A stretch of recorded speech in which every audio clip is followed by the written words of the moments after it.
It began on a night that felt like any other. A warm Texas evening fading into the early hours of August 8th. A lone pickup truck rolling down an isolated ribbon of highway, and a man who should have made it home, but never did. Out on U.S. Route 277, the world turns quiet. The land stretches flat and endless, broken only by barbed wire fences, scattered mesquite trees, and oil field roads cutting into the dirt. It's the kind of place where headlights disappear into the distance within seconds, where cell service flickers on and off, where if something goes wrong, you're on your own. Around midnight, something did go wrong. A truck was found sitting partly along the shoulder, its engine silent, its driver missing. That driver was 26-year-old Brandon Lawson, a father of 4, a man with roots, responsibilities, and a family waiting for him. But that night, on this empty stretch of Texas highway, Brandon stepped into the darkness and was never seen again. Just moments before he vanished, Brandon made a call that raised more questions than answers. A call that would become central to one of the most debated missing person cases of the decade. Authorities arrived within minutes. Family arrived shortly after. But the road was empty, the truck was empty, and the quiet Texas night held no trace of where he had gone. A father doesn't simply disappear without leaving something behind. A footprint, a sign of struggle, a direction, a clue. But here, there was nothing.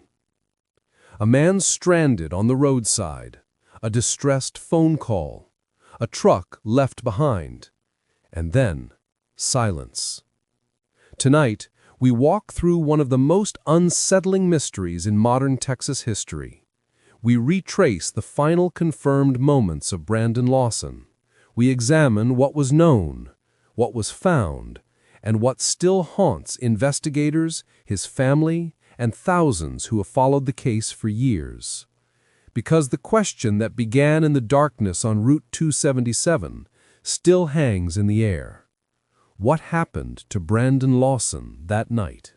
Brandon Mason Lawson, a name that would later echo across true crime forums, search teams, and countless families who know what it means to wait for answers.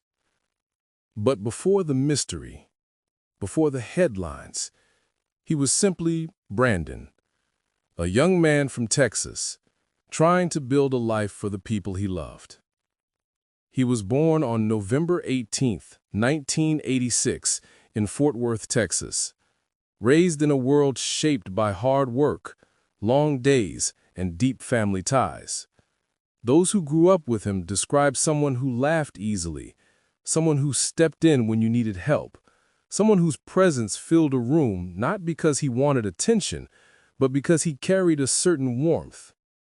As a teenager, Brandon learned the value of responsibility early. He worked young, picked up whatever jobs he could, and eventually found his way into the oil fields, a demanding industry that tests physical strength, endurance, and mental toughness. But the work paid the bills. It kept food on the table. And for Brandon, that mattered more than anything. Because Brandon wasn't just a worker. He was a father. He had 4 children, 3 with his longtime girlfriend, Lawson, and 1 daughter from a previous relationship. To people close to him, Brandon's greatest pride was not the job he held or the miles he drove, but the family he returned home to. Pictures from those years show him holding his kids with a tired smile, the kind you only see on someone who's been up since sunrise, but still finds the energy to be present. Life wasn't perfect, and Brandon never pretended it was. Like many young families, he and Lawson faced pressures, financial stress, long work hours, and the emotional weight that comes with raising children while trying to stay afloat.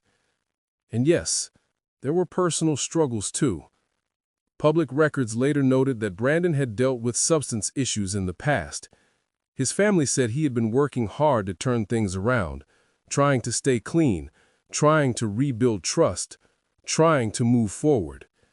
But anyone who has lived through it knows recovery isn't a straight line.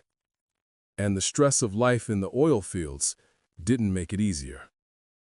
In the days leading up to August 8, 2013, nothing unusual seemed to stand out.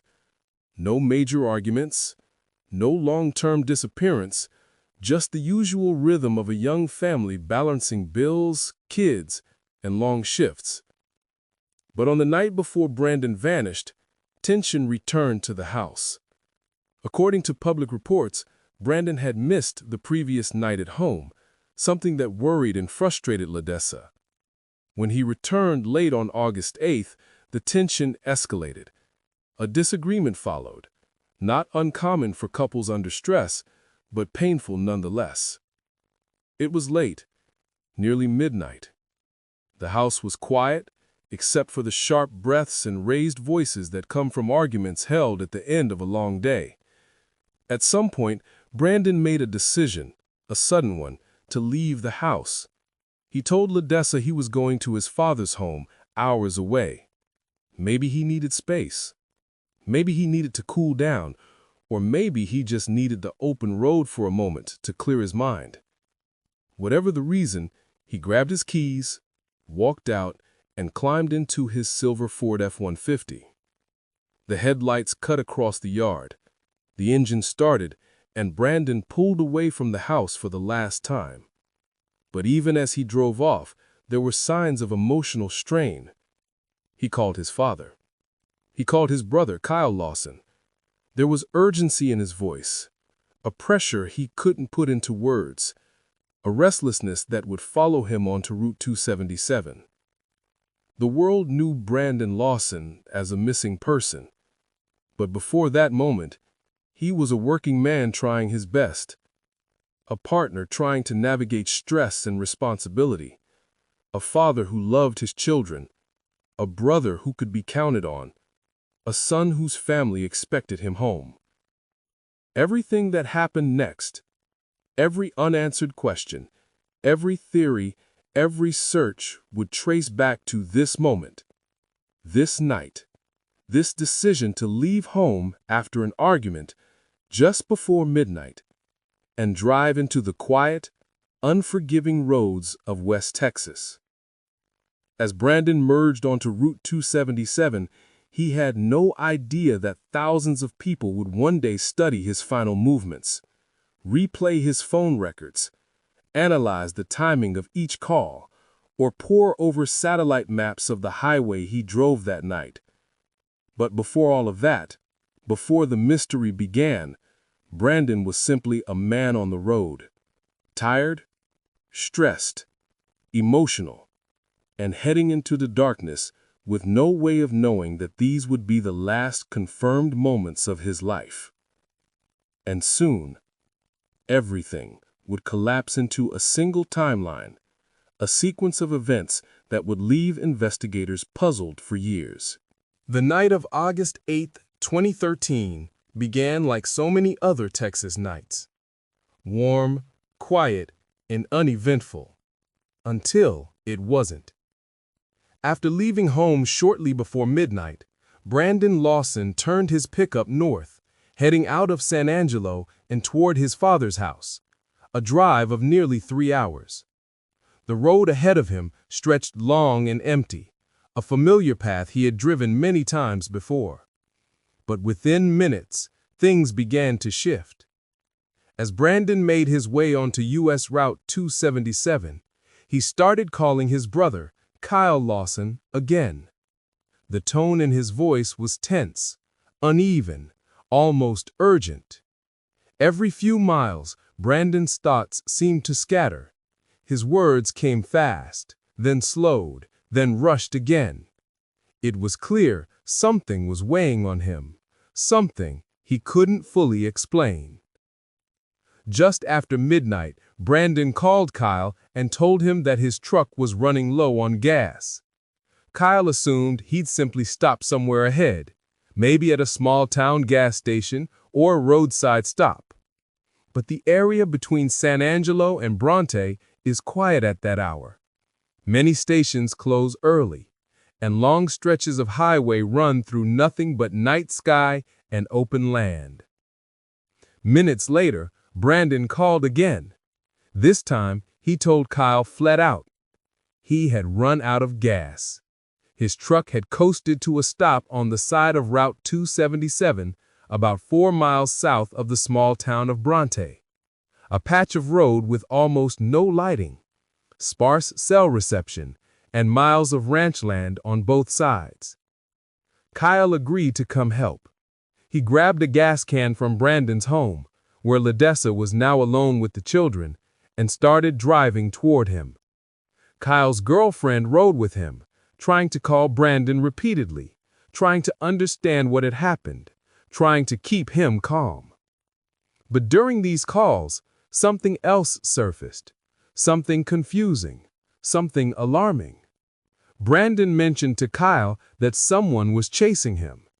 The details were unclear, the words fragmented. In the weak Texas cell signal, his voice faded in and out.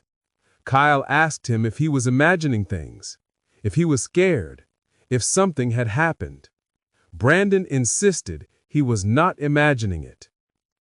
What exactly he meant, who he believed was after him, or why he felt that way, remains unknown. The calls came in waves, short, breathless, cutting off expectantly. Sometimes Brandon seemed close to panic. Other times, he tried to sound steady, as if he was trying to not worry his brother. Around 1:25 a.m., something critical happened. Brandon made a 911 call.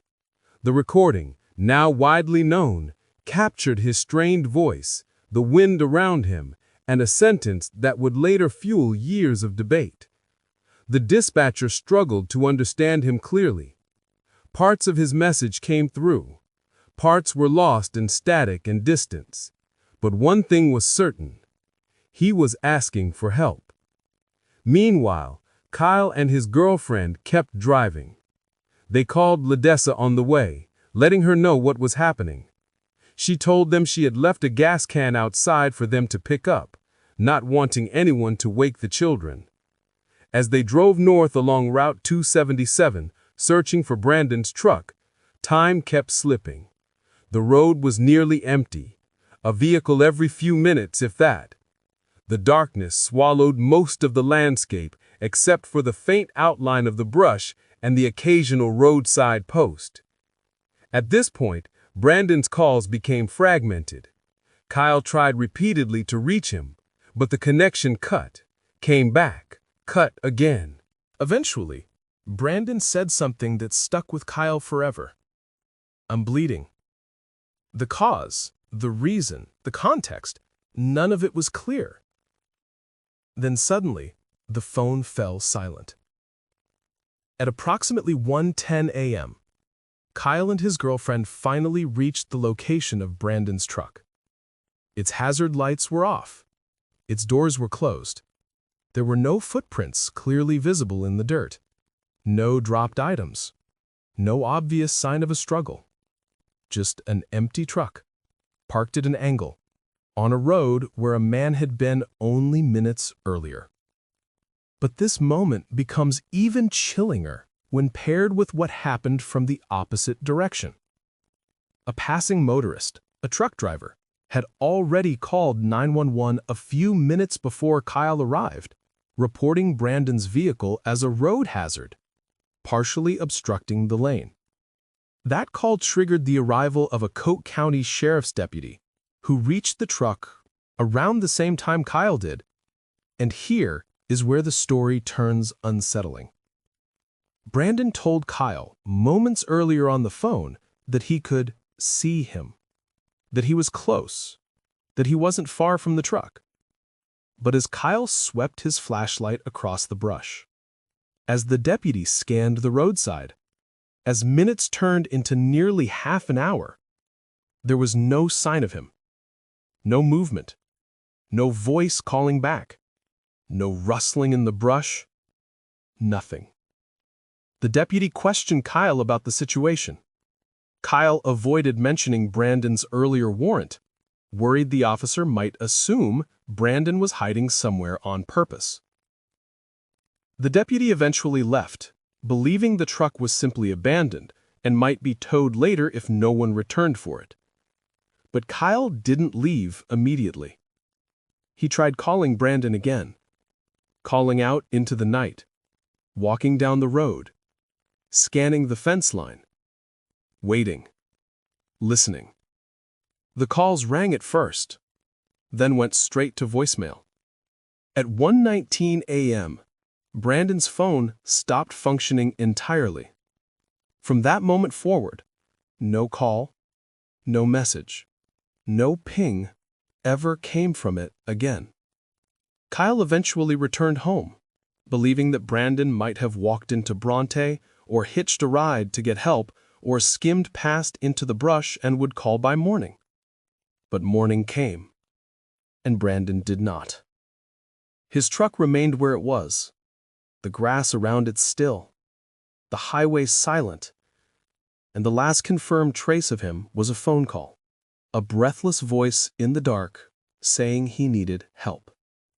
Every event that followed, every search, every theory, every clue would circle back to this night, this timeline, these calls, this final known moment before Brandon Lawson disappeared into the Texas darkness.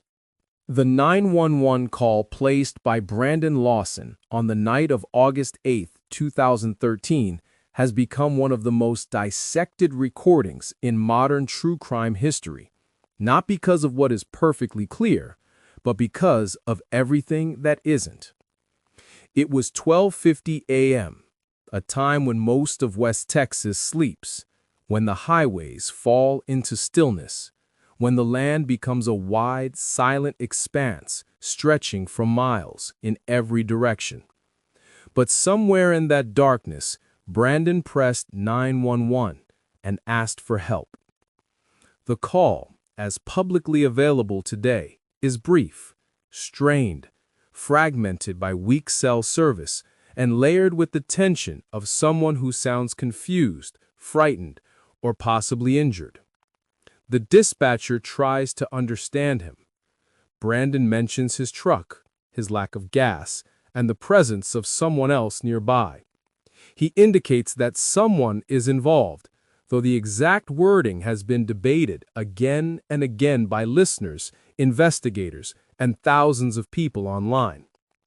What is undeniable is this: the tone in his voice carries urgency, a sense that something was wrong, a sense that time was slipping.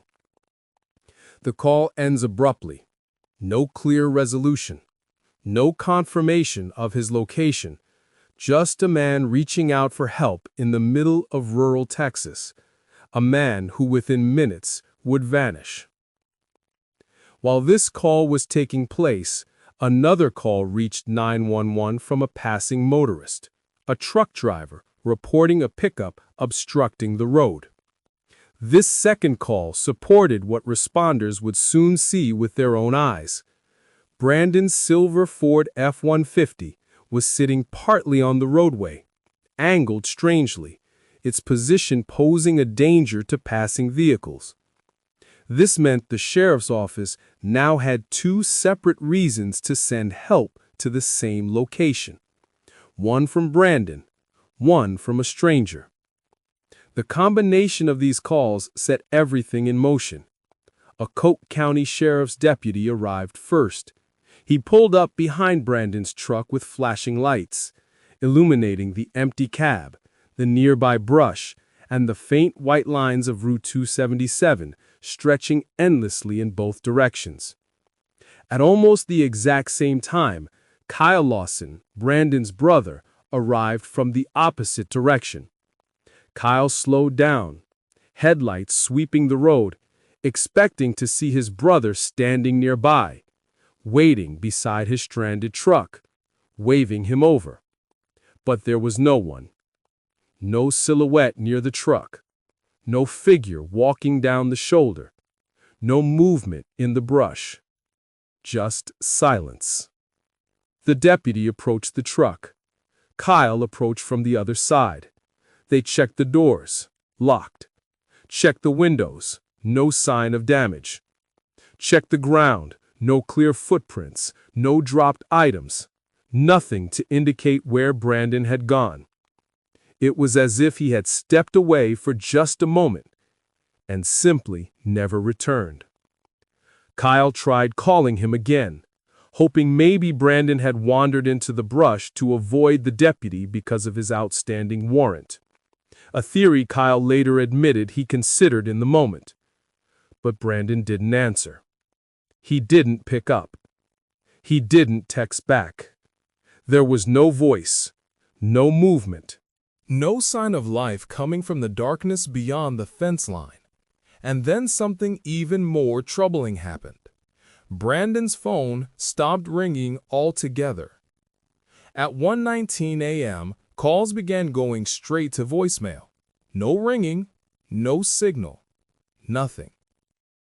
Investigators later noted that the area around the truck had very poor cell coverage, making communication difficult and inconsistent. The rugged land and rolling terrain can swallow signal in seconds. But even with that in mind, the sudden silence was unsettling. As the deputy surveyed the scene, he found no evidence of foul play at the truck. No broken glass. No blood immediately visible. Nothing obviously disturbed. The deputy, unaware of Brandon's earlier frantic calls, assumed the driver might have simply walked away, possibly to get gas, possibly to get help, possibly to return later. Kyle, however, knew something felt off. His brother had told him he was bleeding. He had said he could see Kyle's truck when Kyle arrived, yet no one could see him. Brandon had indicated someone was following him, yet the roadside showed no clear sign of another person being present. Kyle stood by the truck for a long time, calling, waiting, listening. But Route 277 remained quiet. The brush beside the road rustled only with wind, and the night gave no answers.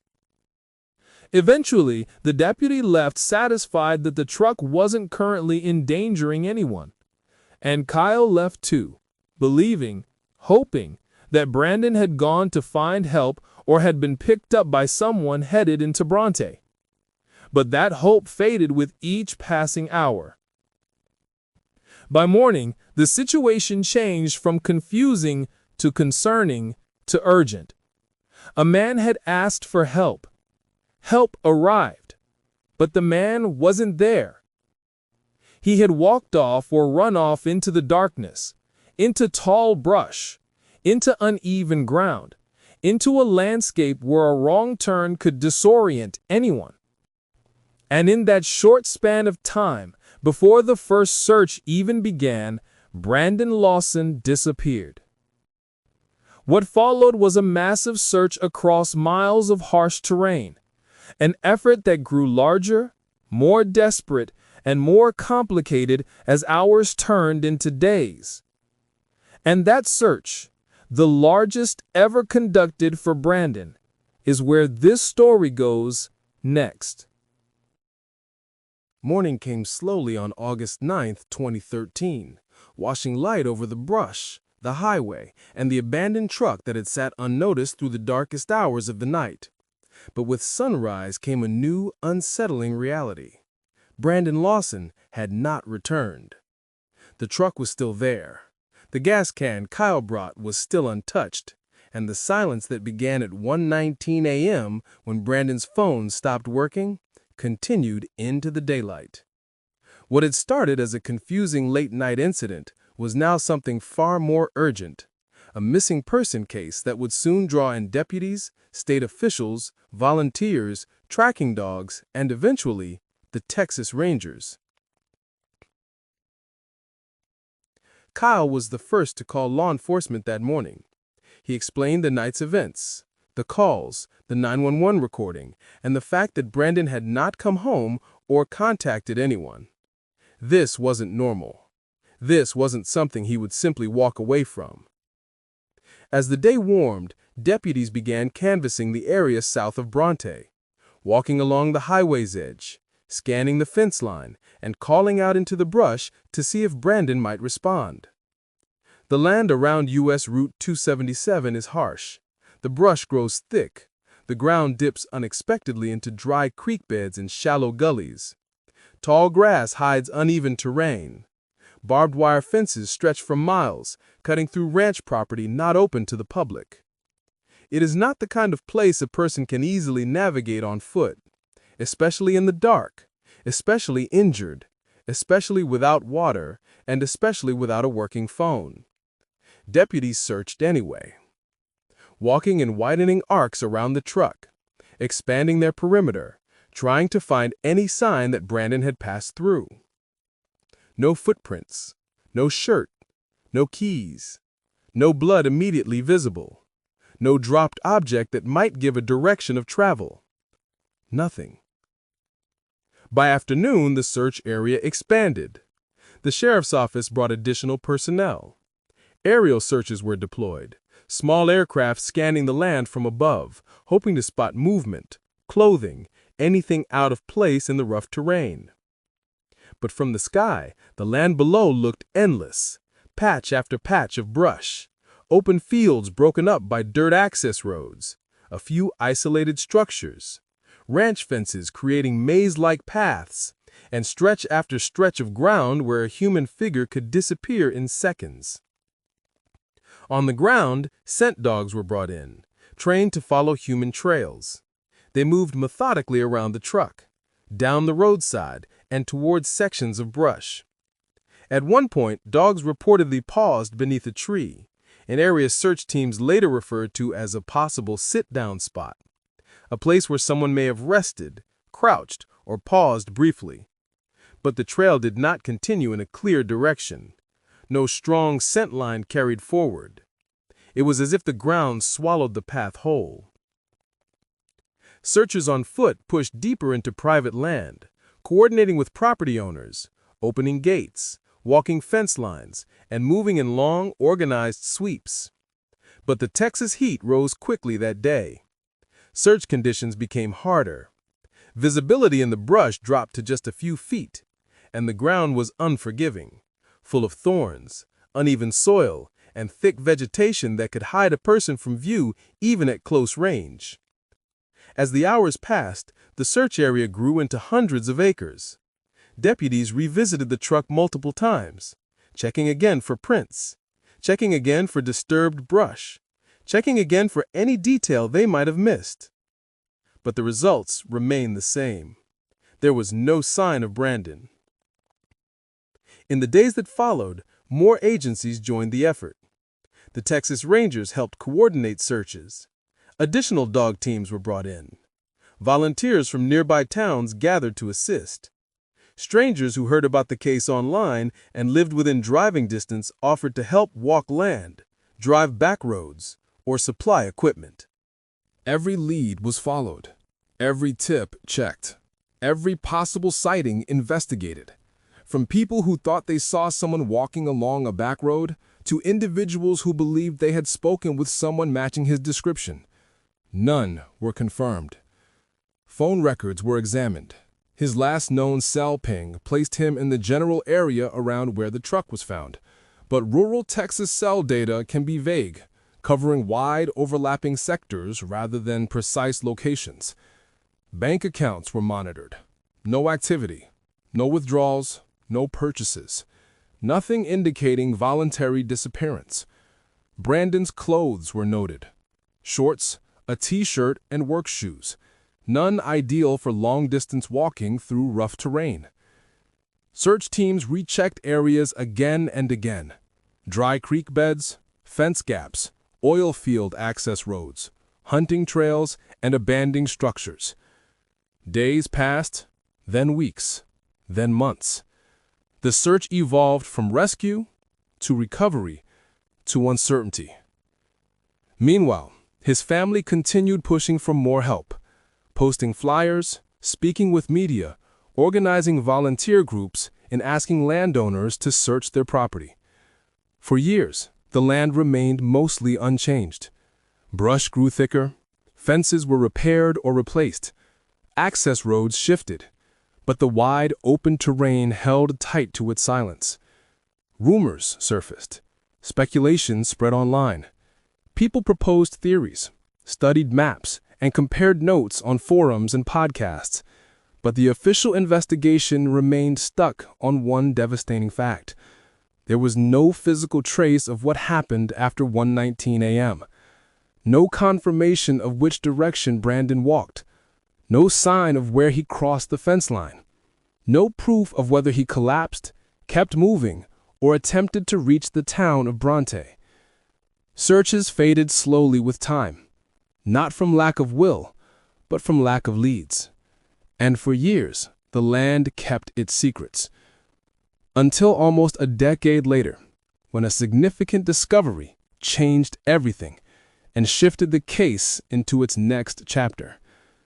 But before we reach those discoveries, before we trace what investigators eventually found, we must look at the theories, the public discussion, and the countless debates that formed around this case.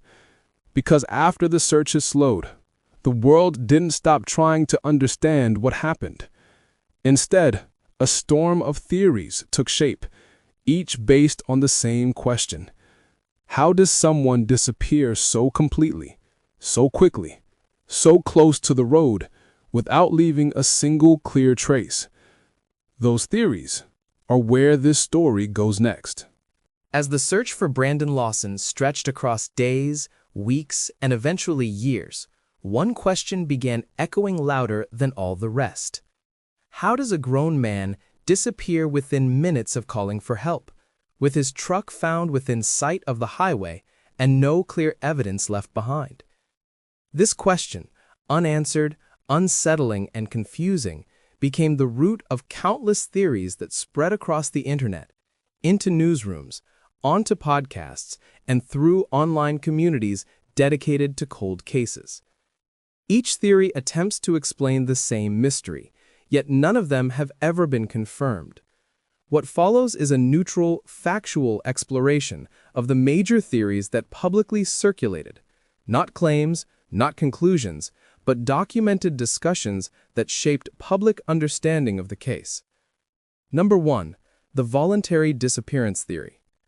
One early theory suggested that Brandon may have chosen to leave willingly. Supporters of this idea pointed toward the stress he faced, the argument at home, his emotional state while driving, and his outstanding warrant for drug possession, which had been active at the time.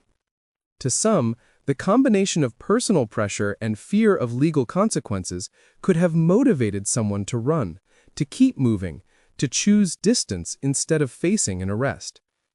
But the deeper this theory was examined, the more questions it raised.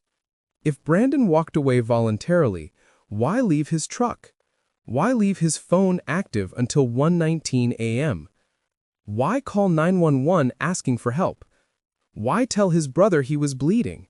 Why disappear into harsh terrain with no supplies, no bag, and no plan? And most importantly, why never access money, never contact family, never show up anywhere in the following years? His bank account remained untouched, his phone records went silent, no sightings were ever verified. For many, the voluntary disappearance theory felt unlikely. Possible, yes, but unsupported by meaningful evidence. Number 2. The lost or injured theory. Another major theory, one considered by many investigators, is that Brandon may have become lost or injured after leaving his truck. The land surrounding Route 277 is not gentle. It is rugged, uneven, crossed by barbed wire fencing, and split by dry creek beds and pockets of dense brush. A person walking into that terrain at night could easily become disoriented, especially if frightened, especially if injured, especially if exhausted, or dealing with emotional or physical distress. Search teams reported that one potential resting spot was identified by dogs beneath a tree. Not a definitive finding, but a possible clue that Brandon may have paused before moving on. If he continued deeper into the land, and if he was dehydrated, weak, or struggling to see in the darkness, he might have collapsed somewhere out of view. This theory remained one of the most grounded possibilities for years, especially because the terrain itself has hidden people before. In Texas ranchland, visibility can drop from miles to just a few feet when brush grows thick. But for nearly a decade, no remains were found. Nothing that clearly linked to Brandon surfaced, a fact that fueled even more speculation as time went on. Number 3. The medical distress theory. Some believe Brandon may have suffered a sudden medical emergency, a collapse, a heart-related event, heat exhaustion, or another physical crisis. The clues? His mention of being bleeding, his breathlessness during calls, his confused tone at times. Rural nighttime temperatures can fluctuate.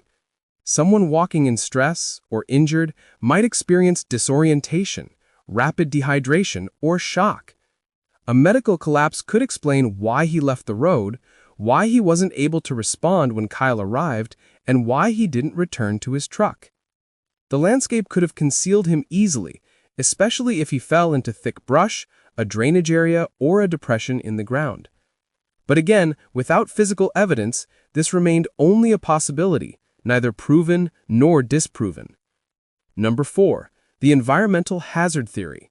West Texas holds its own natural dangers: high grass, rugged ground, hidden holes, snake habitats, sharp stones and thorn-heavy brush, dry creek beds that dip suddenly without warning.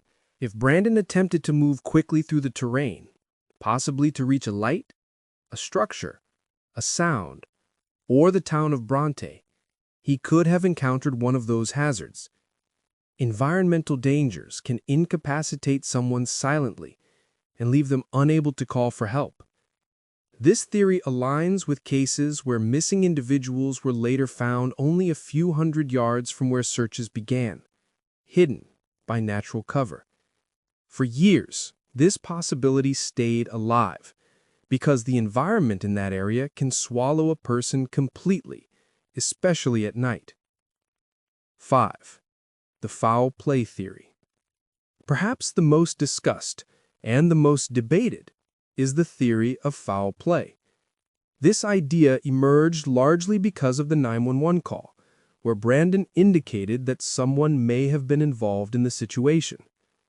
Those words, whatever their exact meaning, sparked intense speculation online. But law enforcement found no signs of struggle at the truck. No tire marks suggesting another vehicle forced him off the road. No blood at the scene during initial searches. And no verified evidence of another person being present that night. Still, the theory persisted, not because of confirmed evidence, but because of the eerie timing of events. A man says he needs help. A man says someone is involved. A man vanishes. To many, that sequence felt too coincidental to ignore. Even without proof, even without supporting evidence, some believed foul play must have occurred. But, without confirmation, it remained only a theory, not a conclusion. Why the case exploded across the internet. While investigators worked quietly on the ground, the internet did the opposite. It lit up. Reddit threads broke down every second of the 911 call. Podcasts replayed the audio repeatedly. YouTube creators mapped out Brandon's final movements. Facebook groups compared theories, shared satellite images, and debated each detail of the timeline. People slowed down the 911 audio, altered filters, enhanced frequencies, and argued over individual syllables. Some swore they could hear certain words. Others insisted they heard something entirely different. None of these interpretations were definitive, but the fascination was undeniable. Why? Because the case had all the elements of a haunting mystery. A stranded truck, a desperate call, a man running from something or someone, a brother arriving just minutes too late. a deputy searching an empty stretch of road. And then, nothing. The disappearance felt sudden, unfair, unresolved, human. And cases like that stick with people. Theories multiplied, speculation spiraled, but through it all, one truth stayed constant. None of the theories, not one, had solid proof. Brandon's disappearance remained unexplained. Not for a week, not for a month, not for a year, but nearly a decade. Public discussions grew louder.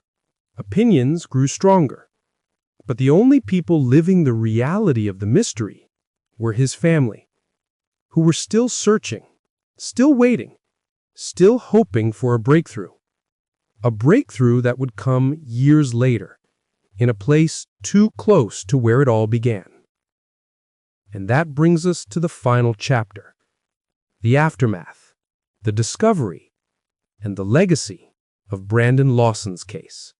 In the days immediately following August 8, 2013, the landscape around Route 277 slowly returned to its ordinary rhythm. Wind brushing through the grass, distant hums of trucks, wide stretches of land sitting quiet under the West Texas sky. But for the Lawson family, nothing returned to normal. Their world had shifted, permanently. The first week brought confusion. The second week brought fear. And as weeks turned into months, fear hardened into a kind of numb persistence, a determination that would define the next decade of their lives.